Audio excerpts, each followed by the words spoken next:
Good morning, mamas. It is Tuesday, which means that here at Sleeping Babies Happy Mamas, Tuesday is Teaching Tuesday. So it's when you get a dose of my sleep coaching completely for free. Best thing ever.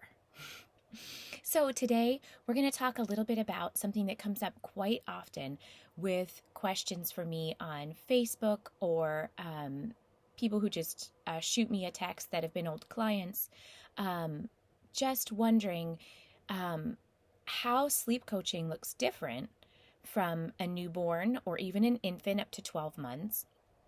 How that looks different, it usually actually is about the 8-month mark forward with toddlers. Starting at about 7 or 8 months, your baby takes on a bit of a different personality, which you'll see. They start to come into their own. And they also start to developmentally become so much more aware. Separation anxiety can start. So those sorts of things and so much more play into sleep coaching looking very differently for your kiddo. And not just sleep coaching, but as a parent, what it looks like just helping your child figure out how to sleep, fall asleep, and stay asleep on their own. It looks different as they developmentally change through each stage. So I have parents tell me, I I put them to bed wide awake. They used to be able to put themselves to sleep and now they can't. Or I do the same thing I did when they were little and they've slept for these full 8 months every time. And now all of a sudden, sleep isn't coming anymore. Or they aren't able to fall asleep on their own anymore. So, just a reminder that as those skills develop, as those brain functions develop, they are more acutely aware of what works and what doesn't. So what I mean by that is kind of cause and effect. So if we are putting our little ones to sleep before we put them into their crib, so let's say that rocking our little one and putting them into bed has worked all these 8 months or less, that rocking them to sleep or almost asleep has worked and they haven't woken back up. You can put them in the crib. They're in such a close stage to sleep that even if they rustle a bit, they will fall back to sleep. But as they become more aware of you leaving the room, of where they are, of that you are not coming back for a bit, of that you are expecting them to fall asleep on their own, there is going to be pushback to that. Simply because,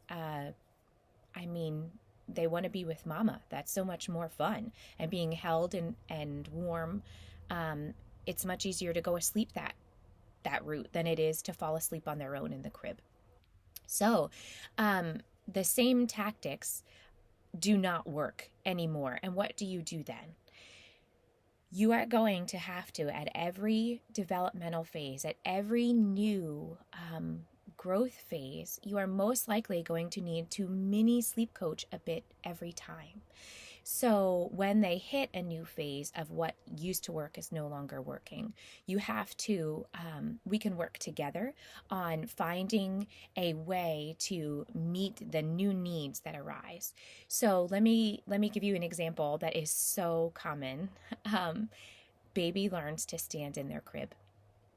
So, putting, even if you're doing everything exactly to T and putting baby in the crib completely awake after your bedtime routine that looks beautiful, that they're used to, they know it's coming, they grab the side of the crib and they stand up while you're walking out. They look at you, they say, "Mama," or cry for you, and they're standing there and you're going, "Okay, now I don't feel comfortable leaving you anymore."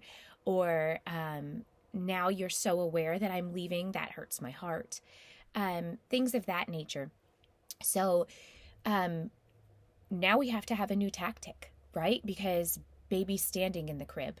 So I can teach you what that tactic looks like when that happens. But Basically, what I'm really trying to get across here on Teaching Tuesday is that once we sleep coach once as an infant or a newborn, or even if your first time sleep coaching is with a toddler, with your kiddo when they're a toddler, you lucky ducky. um, there's going to be phases where we have to just sort of revamp things a bit to meet your kiddo's exact need at that time as they developmentally change and as they learn. And that is what sleep coaching is all about. Sleep coaching is all about being able to teach you how to be aware when those developmental changes happen, appropriate changes to make at that point, to still continue to make it easy for your kiddo to fall asleep, to make their learning curve as quick as possible and as easy as possible, but still to have them self-sufficiently be able to put themselves to sleep and stay asleep. Same thing this looks like with a toddler early morning, 5 a.m., 4 a.m. When this developmental phase hits, how do we teach them to put themselves back to sleep in the morning? So this Teaching Tuesday, just realize that if you have hit a new developmental milestone with your kiddo or just a new learning experience, it is completely normal. It will happen. It should happen. It means your kiddo is healthy and learning. And I can set you up with the skills to every time this happens, you know exactly what to do and what it should look like. So please reach out to me today if you've hit a new one of those milestones and just need a little help navigating it. And remember that you are so loved. You are so important.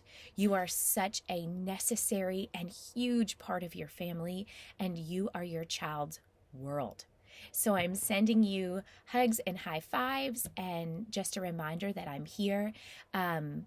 Feel free to email me at pam@sleepingbabieshappymamas.com.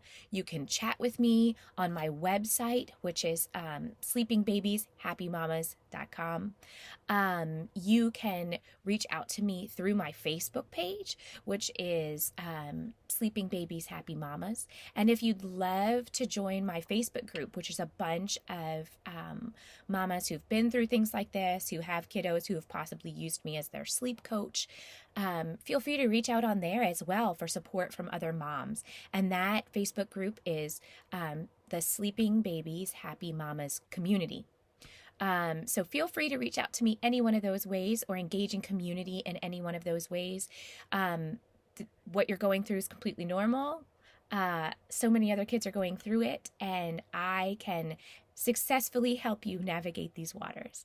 So have a great Tuesday, mamas. I can't wait to see you later this week. Have a good one. Bye-bye.